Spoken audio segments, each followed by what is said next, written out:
Hello, you wonderful people, and welcome to another episode of Super-Fanta-Fi. This being a show where I talk about TV shows of the supernatural, fantasy, and/or science fictional genre. For today's episode, I'm going to talk about the latest episode of Midnight Texas. Holy crap, a lot of stuff went down in this episode, so let's break it down. First and foremost, it's kind of interesting because it turns out that Patience dropped the accent, the whole Southern Belle situation. Obviously, that was kind of a lie, too, and stuff like that, which I just think is so interesting because obviously the actress, Jamie Ray Newman, who plays her, had to do a Southern Belle accent and then had to switch over and do her other accent. I thought that was just kind of an interesting little thing like that. I thought it was kind of neat that Murray Manfred tried to play it up and be like, oh man, Kai, but yeah, like, we're going to stop him. I'm glad you're protecting the vials and stuff like that. You got the head. I love you. And then she was like, you almost had me until you said I love you, because like you don't love me just as much as I don't love you. So it's like that close. So that was interesting.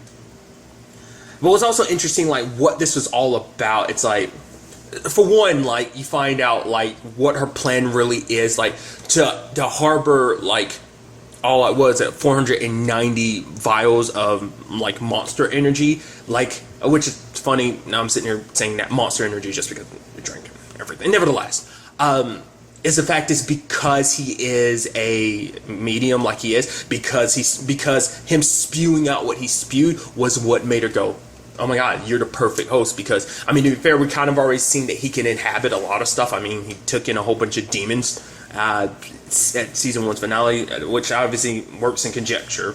Well, because to be fair, he got some of them, not all of them, out at season 1 apparently. So it's just kind of interesting to find out like that was the reasoning behind that. Also, like he went into that painting where Delilah was, which is interesting on many different levels. For one, it was almost like creepy because it's like, whoa, the painting moved, and then it's like he tried touching it, but nothing happened. He turns around, and then he turns back, and it's like it's extended and everything.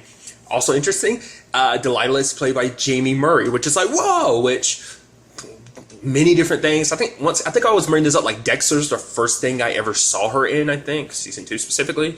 Other than that, she was H.G. Wells in Warehouse 13. And I was trying to remember what it was most recently, and it was she played the Black Fairy, spoilers, Rumpelstiltskin's mom in Once Upon a Time. So that was like, oh yeah. So that was kind of pretty dope, because I was trying to remember because I knew it was something fairly recently I'd seen her in, but nevertheless, that in itself led to a whole thing of us finding out so much. It answered what I brought up last episode, being like, don't you feel a little weird putting your brother's head on Manfred's body because then you had sex with that body? And it's like, oh no, because apparently, well, for one, Delilah and Theophilus were actually a thing, but then you had Patience, Viria back then, being jealous of it, as like, oh, your love is for me. It's like, I see the way you look at me, and it's like, oh, so you're not weird about putting your brother's head on a guy's body you had sex with because you already had sex with your brother. Also, you had a kid by your brother. Oh, okay, that was really interesting. Because I think I brought it up before. I was like, yeah, once again, the whole thing I said last time too, I was like, yeah, this is, very much like, True Blood. Obviously, Sookie Stackhouse books, and in particular, True Blood kind of does the things that it does, and it's like, oh, it's, it's all coming from this same mind and the same creator and all that, so it's like, okay, so obviously, like, I don't know, it just kind of took me by surprise. I was like, oh, I didn't know we were, okay. Just interesting that that's just kind of the weird messed up story now, and their love kind of being this nasty thing or whatever is kind of what led to darkness being created. And we never actually found out whatever happened to Delilah's kid, did we? I mean, I assumed after all this time the child had died, but she was pregnant too, so we don't know what happened. I mean, it's like the moment, like Theophilus didn't initially want to do all that with Patience, but eventually he gave in, and it created this darkness, and they were spreading like a plague and hurting a whole bunch of people. Hence why Delilah was the one that put him down. Then, with the help of her son, Patience sealed Delilah into that painting where she was stuck, which is like, that's so crazy on many different levels when you break that down and think about it, because Patience is there with this painting. She's got what is essentially was going to be her sister-in-law trapped inside of a painting because she was getting all frisky with her lover, slash brother, and it's also because it's like her painting is there to guard him. And I guess it's meant to be some irony or something like that. Oh, you're trapped just like my brother's trapped, and now you're going to be trapped in front of him to watch as I do everything to free him and stuff like that. And it's like, man, that's just crazy. Even the whole statement of like, oh, once they were, they were siblings and then lovers. It's like, geez, man, I did not expect this story to turn into that whole situation.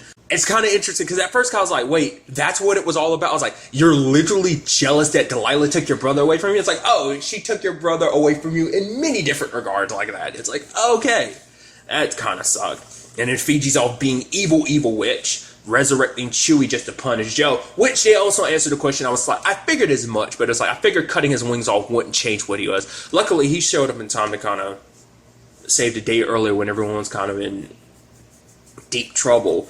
But the fact is, like, what he is through and through, he's an angel, no matter what. Cutting off his wings won't change that, but it was meant to punish himself for all the wrong he had did. Even the fact is that Chewie being gone now. Because the sad thing is, like, everyone has a part to play and just things not really going well in town. To be fair, you can say, even with their complicated situation, Olivia and Lemuel are literally the least complicated couple right now in Midnight. And I think that's kind of sad under every circumstances because Bobo's dealing with the woman he loved turned evil. Joe had the whole Chewie situation.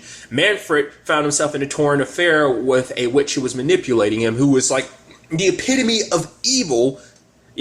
She's literally part of, hey, evil witches all come from me and my brother. So it's kind of like, yeah, that's a pretty crazy situation. I even love that Kai and Manfred had a heart-to-heart because it's like, he's like, yeah, I only had an affair with her because I'm sorry. Like, I had an affair with your wife, with patience. The fact of the matter is she said you were unfaithful. He's like, that's messed up. He's like, I had many opportunities, but I was always faithful to her because she was my everything. It's like, wow, once enemies now turned allies, like caught up in this whole situation. That was really interesting.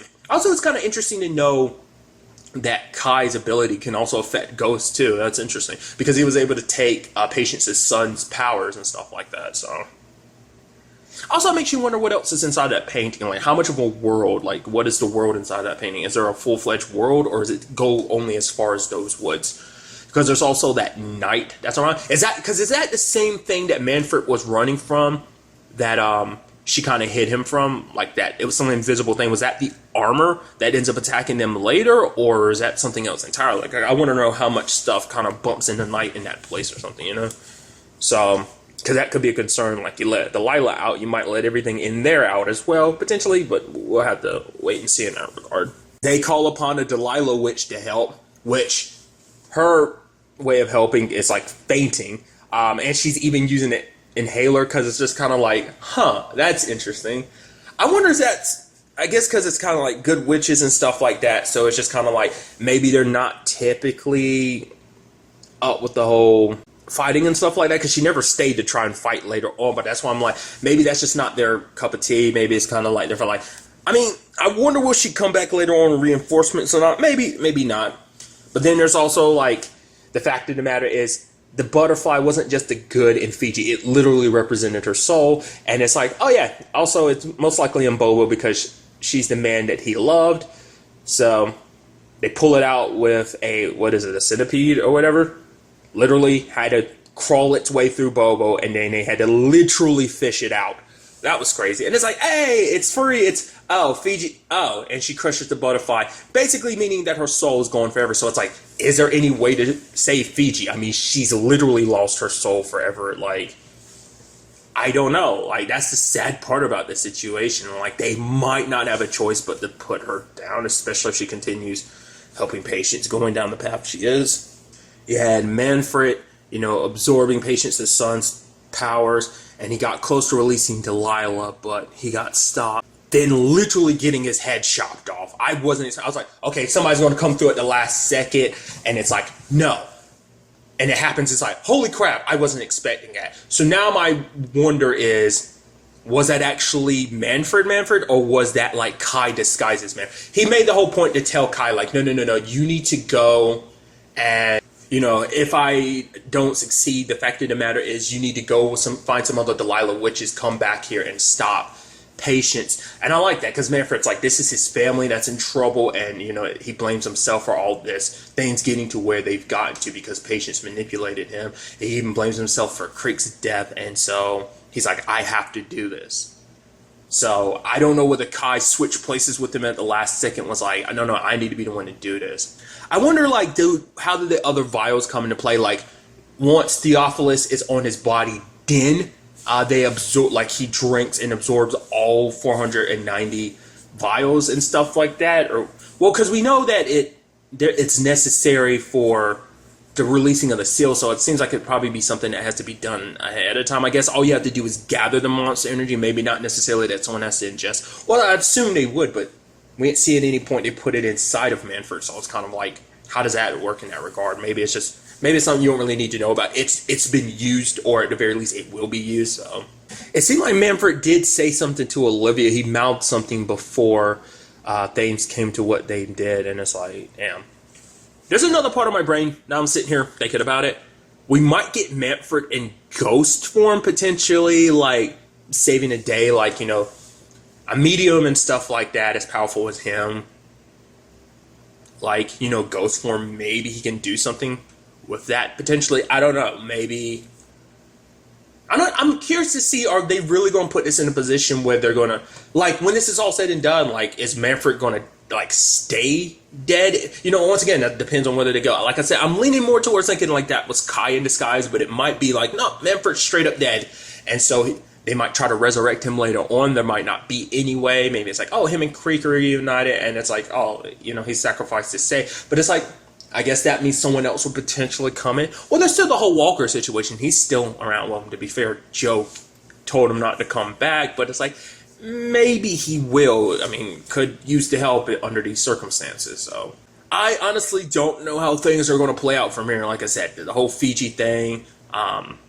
Which, speaking of Fiji, like, the lady that basically put her on this path and everything like that, which is kind of a shame. It's like, what happened to Fiji? Does that happen to everyone who does what she, like how much, like, it makes you wonder, like, was there a reason for that happening, or was it like, does every Theophilus witch go through that situation, or was Fiji's case special?